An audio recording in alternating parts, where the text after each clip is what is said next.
Hola chicos, buenos días, buenas tardes, buenas noches. ¿Qué tal? ¿Cómo estáis? So, I promise that today I'm not going to torture you with any other new tenses. Today we're going to make some revision and we're going to compare the tenses that we already know. So, today we're going to work with el pretérito indefinido y el pretérito imperfecto. And we are going to compare these two tenses and to see the similarities, differences, better to see the differences, to know when exactly we are going to use each of them. But first of all, I would like to mention that these tenses exist in the language not to make you suffer, but just use them as some instruments that help you to express yourself better, to express some different shades in your painting, no? To express yourself better, more clearly, more skillfully. Okay, so this is our aim for today. And okay, so let's start because you have already some basic knowledge about these two tenses. So today we're going to compare them and probably how to use them together. Yes, how join these two tenses in the conversation. Okay?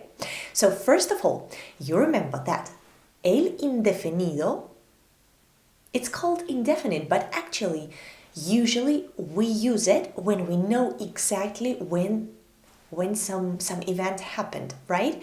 Usually we use some tense markers that indicate exactly when it happened. Hace 2 semanas, hace 2 años, ayer, en 2010, el fin de semana pasado, el año pasado. Cuando era joven. So it's not necessarily should be the indication, some date or year. It can be the whole sentence. Cuando era más joven. See? And usually the actions, the events that we express with this tense, they are single events. They are events which are not repetitive, not progressive actions. So these are the actions that I won't just mention, and that's it. I don't describe them in detail. So let's imagine I have two ways to explain to my students when and how we use it. So the first one is let's imagine that you are a painter. You have a set of brushes and you have different techniques to use. So, if you want to depict, to show an action in present indefinite, it will be just 1 point. You take a brush and you make a point. Why? Because these actions don't describe, they don't last, they are not progressive actions, right? I just mentioned them. I mentioned that it happened in my life. And that's it.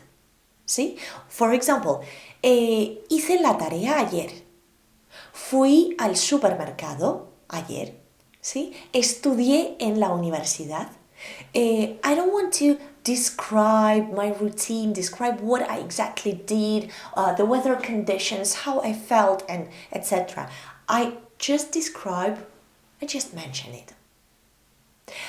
The second way to describe the difference between these two tenses is when we tell a story, we use el pretérito indefinido to make an advance, to progress in the story. For example, I opened the door, I saw a black cat, I got scared, I heard a strange sound. Yes, I saw some weird person.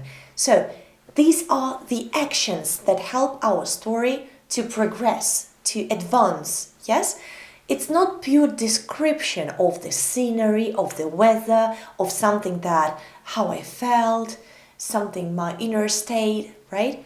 It's pure actions that tell the story, that narrate the story and make it advance. Okay? So, el imperfecto. El imperfecto, el pretérito imperfecto, the past progressive tense, we use it for long actions, progressive actions, or repetitive actions, the actions that are repeated many times in the past. Actually, the tense markers can be the same. I also can use cuando era más joven, ¿sí? O hace 10 años. Yes, it's possible to use the same tense markers, but this tense is not used just to mention. This tense is used to describe something in details, yes? As if you taste something delicious and you enjoy, qué rico es. Yes, you in detail describe some action. For example, what examples can I give you for this? Give me a second. I will open my document. I can say, cuando era más joven, estudiaba en la universidad. Cada día iba a las clases.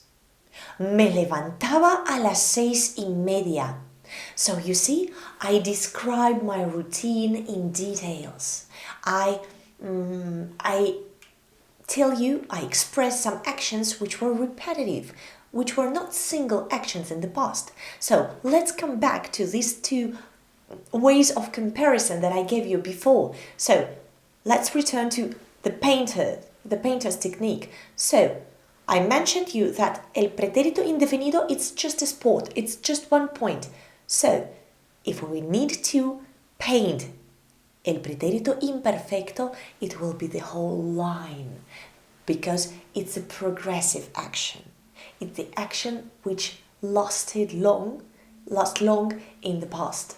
Yes? So that's why I want to show it with the line. Also, if we return to the story that I narrate, so el pretérito indefinido helped us to advance, to make the story progress, to move. Yes, the movements of the story. So el pretérito imperfecto is used when we need to describe without movement. What does it mean? It means that I describe the scenery. I describe the the nature. I describe the weather. I describe the conditions, how I felt, but I don't advance. So I say, for example, hacía mucho frío, estaba nublado, estaba lloviendo, ¿sí? No tenía ganas de salir.